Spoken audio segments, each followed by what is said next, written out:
Yo, what do you want? Beak or jaws? Feathers or fur? Sharp teeth or feet with claws? Whatever's preferred. Just kidding, every word in this song's about two grown men dressed up as a bird and a dog. Yo!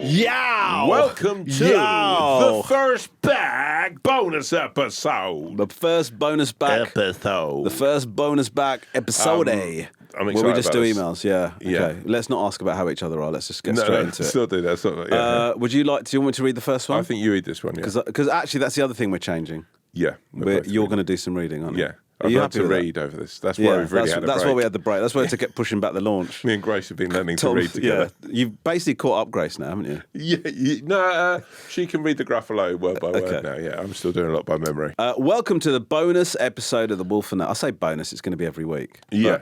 So it's not a bonus. How long is a bonus a bonus? I think every week, hopefully, you can. I think everything in life should be a bonus. Okay. Well, that implies very low expectations, doesn't it? But anyway, we will be doing emails. Yes. So it's wolfowlpod@gmail.com. Not just emails like questions, voice zany notes. pictures. Yeah, voice I don't know notes. about zany pictures, but we can do pictures now. Yeah. Oh, wow. Yes. Videos. Yeah. Yeah. FaceTime. Everything. Voice notes. Yeah. Whatever you want. Just load us up. Animations. And we do animations already, actually. Just any craziness. Yeah. Anything a bit wacky that you thought I was going to. All right. It's What? not fucking hell. Drawings. Yeah. Paintings. Yeah, whatever you want, yeah. But it's getting a bit children's TV now. All right, here's the first one. I've just been promoted at work and now manage. I've just been promoted at work and now manage people who used to be my mates. I still want to be approachable, but also don't want to look like I'm auditioning to host a Christmas party. The other day I laughed along. Do you audition to host a Christmas party? What? You don't audition to. No, it's just a turn of phrase, isn't it? Yeah. The other day I laughed along when someone took the piss out of me in a meeting and immediately worried I've lost all authority. How do you stay friendly without becoming a pushover? Please keep me anonymous. I work with these people. Okay. Well, thank you so much, anonymous. I'm still slightly thrown by the whole auditioning to do. He's not. He or she is not auditioning for a Christmas party. No. What they're saying is that they were putting on a show. Yeah. In they a were way showing that. off. Yeah. Okay. Or they're worried that that's what. I personally would find this very difficult. Like, this would be a hard thing for me. Why? You're a boss now. Yeah, but I don't carry authority well. Okay. I'm like I'm like the wacky, funny, stupid, that silly boss. Fucking hell. Okay. I'm like Joey from Friends if he had company. Okay. Yeah, I don't come in and I don't sort of like shout at people. No. Authorities are We really. shouldn't have to. I think you've authority got isn't shouting at people. No, but that's why you know. You've got a real such authority. I don't think I do. You do. I can tell you. I know kids that you taught at school who are now adults. They're not kids anymore. No, but that's not down to me. That's time. No, they're well matured, Yeah. decent adults. Yeah. Right, and all of them say, Mr Ranganathan, which a lot of them call you still now. Yeah. Right. Could tell you in a look if he was disappointed or if he was annoyed with you. They didn't say that. Yeah. I can believe that, by the way. Like, you were no walkover. I bet if you got annoyed at school. I didn't get. Well, I mean, the thing is, I didn't get annoyed at school. So if someone was whacking up, if it was a kid in the thing going like, If a kid was like being horrible to another kid, then I'd be annoyed. I'd be annoyed on behalf of that child. Yeah. But I'm not. I just think. So if a kid was play acting going, "Oi, Ranganathan, you idiot!" Yeah, I still wouldn't get angry. What? No. What would you do? All right. I honestly can't think of. I'm not teaching. just. You're teaching. Okay. And I'm. You're a what? Yeah. Mickey Buchanan. I'm. All right. Am I Mr Ranganathan? Yeah, I'm the local street tough. Okay. The local street tough. So this is a musical, is it? No, but I'm like a bit of a renegade. I'm a bit crazy. Okay. You know what I mean? Yeah. This is, by the way, this is classic Tom designs his own character role play stuff here. Right, in you go. All right. In I go. So what am I doing? Yo, who watched Boys in the Hood this weekend? But this is part of the problem with these, is that you find yourself so funny. No, I find the situation funny. Okay. But the thing I find, do you know what I find really funny? Is when you settle in and you're about to start acting. Yeah. This is what I do. Yeah, in the theatre. Yeah, in the theatre. You can see me settling. Okay. Oh, man, who did that homework? Who's a butthead? Mickey. Yeah, what? Do you want to just keep it down? We're starting the lesson now. Okay. Tell me something I don't know. Well, it seems like you don't know because you're talking. Yeah, that's what I'm paid to do. What? That's what I do, mate. I'm a talker. Right. I can't help it. I've got something to say. It comes out of my mouth. How do you talk? Exactly. Well, I talk when it's appropriate, Mickey. And currently, really? it's not appropriate for you to be talking. Okay, what am I supposed to do? Not talk. I think I've been pretty clear on that. What, just sit here quietly? Yes, correct. Really? That's the expectation for the class. So can you do that or not? So, I mean, Jesus, this is so authoritative. Of course it is. Even as Mickey, but as Tom, I'm slightly nervous. Okay, I'll be quiet. Okay, great. Good. So I Carry on with the lesson if you must. Well, that's what I'm doing, yeah.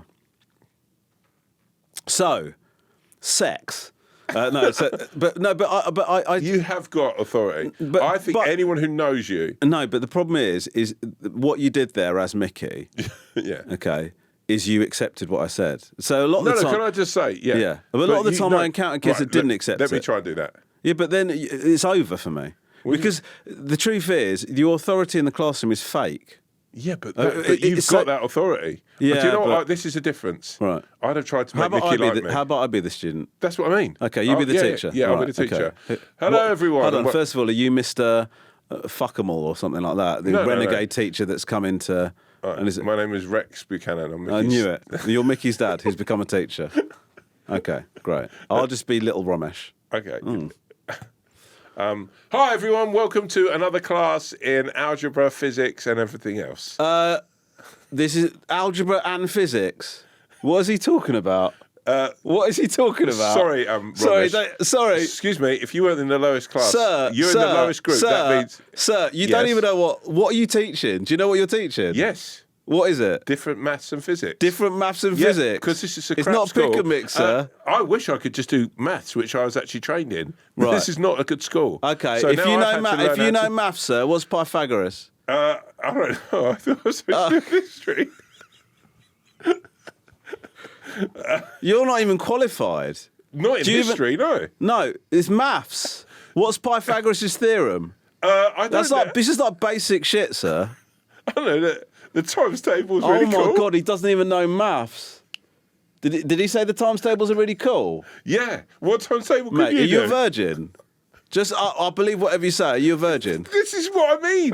You're even fucking running the class now. Rex has got no chance. But that's what I'm saying. That's what kids do sometimes. It's I know. horrendous. Yeah, that's why I'd be awful. Do you know what I'd have really done in that situation? But oh, nice one, Mum. Do you know what? I'm just going to go and get my lunch early. You have so much more authority than me in this situation. I lack authority. No, but I had it where kids ran rings around me sometimes. I can't imagine that. It did happen because you're assuming that the kid wants to be in the class. Look, to give this guy some advice, Yeah, I think that you need to bite off and help it. Because my thing would be, I think number one, I'd say the worst thing you can do is go too harsh. Yes, I think, correct. I Agreed. think you still need to have that banter and you need to have fun with the people that you used to work with because they are your friends. But then also, you have to have a certain respect to the fact that you've been bumped up the food chain. I also buy like a statement bit of clothing is always quite good. Like what? I don't know, like a tie. What's that going to do? No, it just makes him look a bit more superior. Right, yeah. Okay. Like, actually, sorry. Or a hat. I actually don't think that's bad advice. Or a trilby. I don't know about trilby. I'm just saying that then people go, oh, fucking hell. Yeah. Oh, Yeah. They notice he's He thinks leveled he's up. Justin Timberlake. If he's still turning up in the same clothes. Yeah, I get it. So You're just do- dressing with a bit more authority. Yeah. Also, try, I suppose, having lunch with people, can be difficult if you're going to be their bit superior. Did your headmaster used to have lunch with you? No. Yeah, there we go. Well, when you were head of the year, did you eat with the other teachers? No. There we go. Yeah, but that was an authority thing. It wasn't convenient. It's a massive school. We're not all getting together for lunch. I thought you all got together for lunch. And No, sat and then what chatted happens to the rest across the gossiped. school? Kids just killing each other. You got to have Really? staff across the school. Do you know what I mean? I People always on thought lunch duty. I and thought you stuff. all got into the No, staff room. And no, went, that's- that was a tough old No, morning. some of the staff do, but not or everyone. So what would you you'd be like a security detail? So I used to have a lunch duty. Wow. So I'd you wander around the literally place. had to walk Not through- every day, So but when did you have a break for yourself? so lunch would be this. I mean, I can't believe we're getting to the logistics of us, but it's an hour lunch break. Yeah. I spend half an hour on duty, half an hour having lunch. I actually got more respect for you now than ever. I didn't realise that was the case. Well, I mean, that's how that school worked. You know what I mean? Bloody hell. And you just carry on doing it, and you just struggle along, you know. But that's, So what advice you got for that's the game. this poor soul? I think my advice is I think you're worrying about this authority thing too much. The truth is I don't think Tom's advice is bad, actually, about maybe dressing for the job you've got. Or, I mean, some people, you know, dressing for the job you want, maybe. But I don't think you need to change your relationships necessarily. I think that you do your job, and if there is an instance where you've got to instruct, then you do that firmly. And you make, you know, as soon as you have to issue kind of requests for work and stuff like that, you do that and making clear what the expectation is. Do you know what I mean? And people can take the piss out of you. That's not an undermining of your authority, as long as it's, you know, something you're comfortable with. But it doesn't matter. People take the piss out of each other, and you have a bit of laugh at work. Right, it's a good thing, by the way. But when work has to be done, work has to be done. And, you know, the challenge would be, you know, you might have a couple of instances where somebody goes, "Oh, I didn't think that deadline mattered." You know what it's like, you know, and try to sort of banter their way out of it. And that's when you've got a test of your authority there, and you go, "No, those deadlines are firm, so it has to happen when I've said it has to happen." And so you don't have to be like suddenly like a dictator about it, but it's just we can all have a laugh as long as the expectations are being met. I think that's how you've got to be. I think, by the way, this is the sexiest version of you. Like we've seen some versions. This version of you is so sexy. No. It is so. I'm not good at it though. But don't worry about being good at it. You could do lectures on this, like the guy they made fucking Wolf of Wall Street about. Like you could go out and tell. Like I literally was sitting here listening, thinking, "Oh my god, if I was, you know, when some people have those big fucking companies, they need to get someone to come and talk to their managers." I, without a doubt, would go get Romesh Ranganathan. No, but I've handled situations in the past wrong. To give you an idea, without getting into detail, somebody once told me you're a good friend but not a good boss. There you go. Do you know what I would? I can tell you now. So thank you for that. You know who you are. I am a wonderful underling, and you are such a great underling. I'm a great lemming. Yeah, really good. And like you'll go anywhere for anyone. Yeah. I mean, that's part of my charm. I'm like a golden retriever. Yeah. I literally would do it. Like the way you're talking now, I was like, this is maybe what I've lacked in my life. This authority. Leadership. Yeah. I had awful leaders. Yeah. Do you know what you'd really be into? Dominatrix. I think you'd love that. Maybe that could be one of our Patreon specials. Yeah. Oh, God. You dominating me. Yeah. I'm like a... Anyway. Okay. Right. Dear sweet, sweet souls. Hold on. Thank you so much for your email. Yeah, of course. Anonymous. Hope that helps. Good luck to you. Okay. Dear sweet, sweet souls, I've developed a terrible habit of exaggerating stories in small, pointless ways. You don't have to email in. Just talk to me directly, mate. Not huge lies, just a bit of polishing, making something slightly funnier, slightly more dramatic. The problem is I then panic that I'll get caught out on a detail and expose myself as someone who lied about something completely insignificant. Why do I do this? And is there a way to stop this before I accidentally invent a second life? The lying lion. I mean... What do you think, Tom? Well, I think as you're a master of authority, this might be more in my ballpark. I think exaggeration. I mean, I come from a long line of exaggerators who just storytellers. And by the way, just so you know, not as long as he makes out.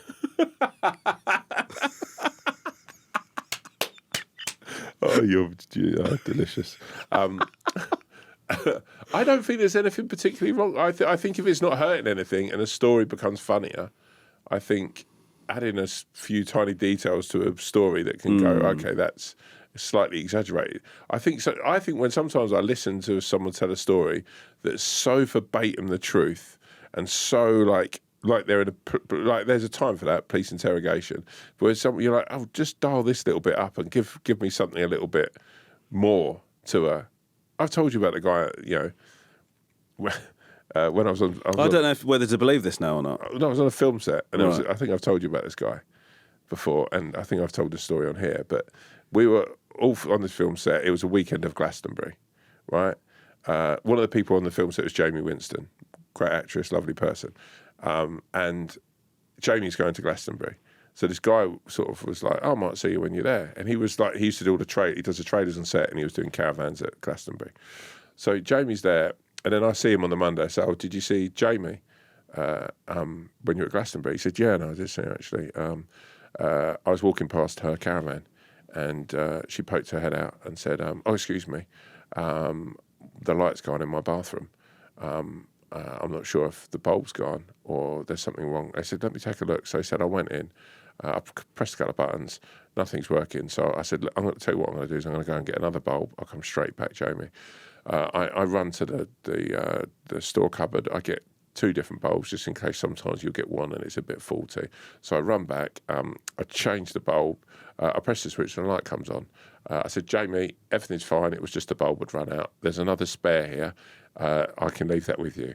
I left and I didn't see her for the rest of the weekend. And I went, oh, wow, okay, yes, nice that you saw her. And then literally 2 minutes later, he was with a guy called Dan Taylor, lovely actor, saying, I saw Jamie actually when she was at Glastonbury. I walked past her trailer, she popped out. And he was telling everyone this story, like it was the most amazing story ever, right? But he could have added some stuff to that, exaggerated, put some sort of like what? spice. How would you tell that story? I was walking past the Jamie's trailer at Glastonbury. She came out and said, "Oh my God, my trailer's been plunged into darkness. The light in my bathroom's not working. I need it to work as soon as possible." I turned around and said, "Let me just have a quick look now, see if this is going to sort it." I ran in. There's no light coming from anywhere. I'm absolutely worried now. I'm thinking she could be out of the bathroom. I said, Jamie, hold on for a second. I'm going to run to the storeroom. I run to the storeroom.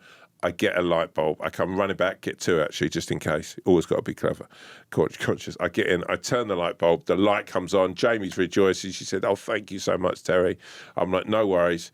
If you need me for anything else, I'm there. Had a quick glass of champagne and bopped off back.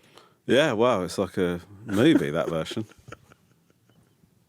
But can you see that adding some sort of... No, well, you just changed your tone and sounded slightly melodramatic.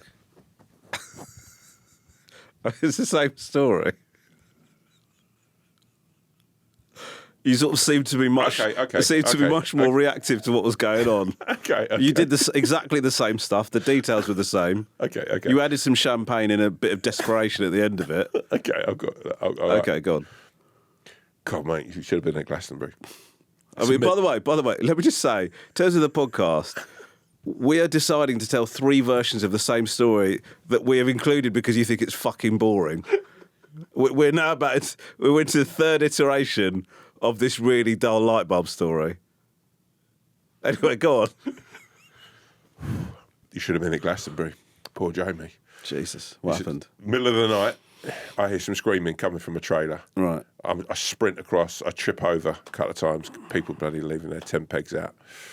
I get to the trailer, I'm like, what's happened? Are you okay in there? And they're like, we've been plunged into darkness. One of the light bulbs has gone. I said, at night? Yes.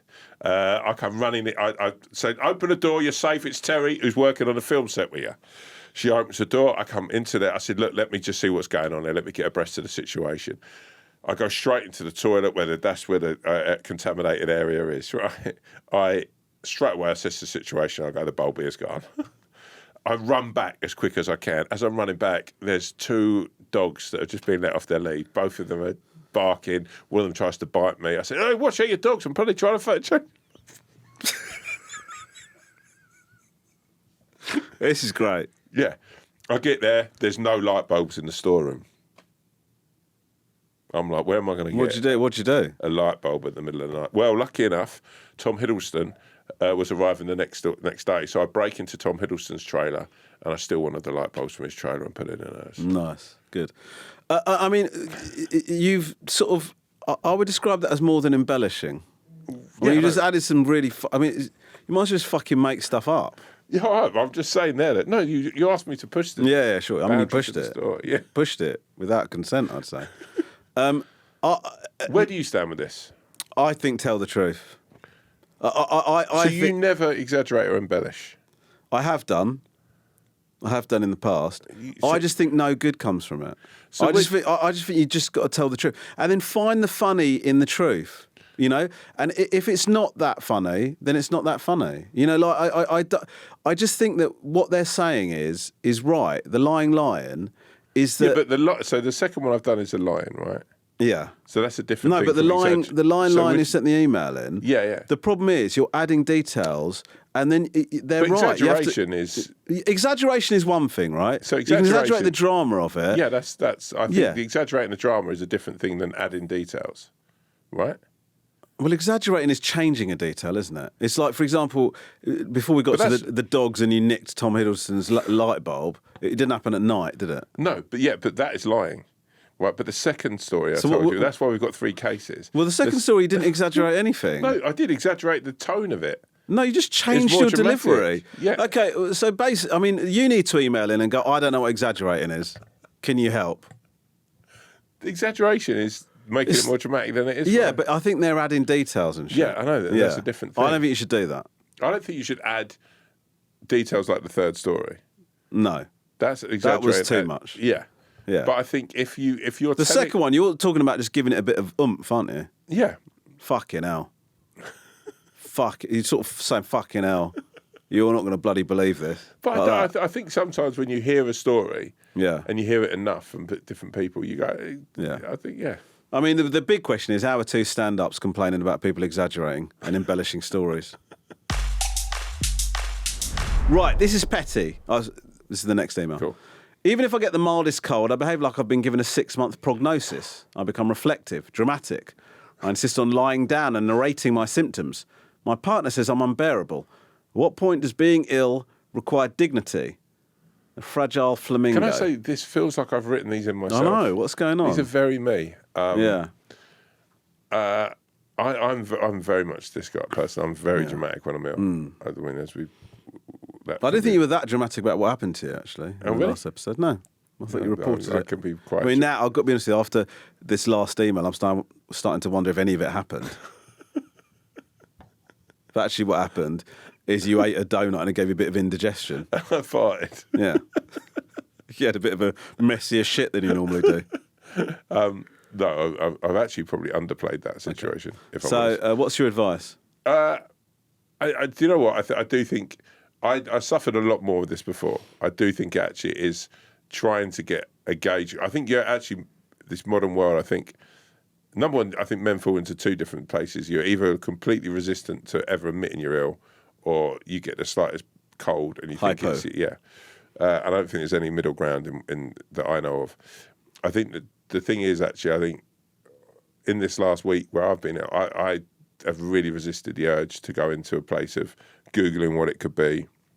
Not even when you said to me and text me, what do you think it is? And like I've literally been like, that's what before what I would do is I would go into a pit where I put in the symptoms, and before you know it, I was literally like sitting Grace and Catherine down with tears in my eyes and calling you and go, look, please, can you just look after my family? I was literally that dramatic with stuff. And now I try to have a bit more perspective with things, because that hypochondria thing runs deep through me. Deep. But this I have tried to keep a bit, and now actually I'm saying it, I'm worried that this will be the thing that kills me. And I should have fucking given it a bit more respect. Yeah. Great for numbers, though, on the app. I think, advice-wise, I think this is a bit of an attitudinal thing. What are you like when you're ill? I've got a lot better. I used to be like quite a little bit of a sort of hyper-reactive, but I think that I think actually I sort of did some reading about this. That basically it's a change of like thought process of sometimes when we get ill, we see it as like, oh my God, everything's ended and I feel terrible, and that actually makes you feel worse. Yeah. And actually, if you are like, my body is experiencing something. I know this sounds a bit wanky. My body's experiencing something and it's fighting the infection or the whatever, and experience that, and you treat that as a series of experiences to deal with, then you're more inclined to try and continue to live your life as normal as you possibly can. Do you know what I mean? And I think it's a bit considerate. Sometimes I got to the point where I was feeling ill and I felt like I couldn't really put it on Lisa. I couldn't really express too much of it to Lisa because she's busy enough. Do you know what I mean? And she would be sympathetic, but what I don't want to do is add to her burden. Do you know what I mean? So I feel like I sort of try to be a bit more kind of, I guess, sort of suck it up. Like I would say I'm feeling rough, but I wouldn't then go, can you get me this? Did you used to catastrophise with it? Totally. Yeah, like really catastrophise about it. Whereas now I would embrace death. Really? No, I'm joking. But I feel like I would catastrophise and you go, this must be this. I read Johnny Vegas's autobiography and he had it really bad, like a proper voice in his head. Well, like when he's feeling ill, this thing would speak to him going, you're going to die, you know. This is almost certainly, you're almost certainly going to die. And I would have it, I did have to overcome that with the kids. Like, as soon as the kids were ill, the catastrophising where I just get so worried about it, it was crippling. At one point, when we first had Theo, I actually got to a point where I thought the joy of having Theo is being outweighed by the level of worry I have about him. And I had to like find a way of I've only getting just through got through that with Grace. Yeah, it's hard. That is really hard. That's one of the hardest things. Yeah, but what I would say is I would like you can treat all of these things as a bit of a development opportunity. Do you know what I mean? So the next time you experience a cold or a flu or something like that, just go, I am going to take this as an opportunity to try and be a little less hyper-reactive to it and see how you get on. Do you know what I mean? I think that's the way, and you can sort of... Beautiful stuff, my friend. Thanks so much. Thank you for sending those in. If you want to get in touch, you can email wolfowlpod@gmail.com. See you next time. Thanks, friends.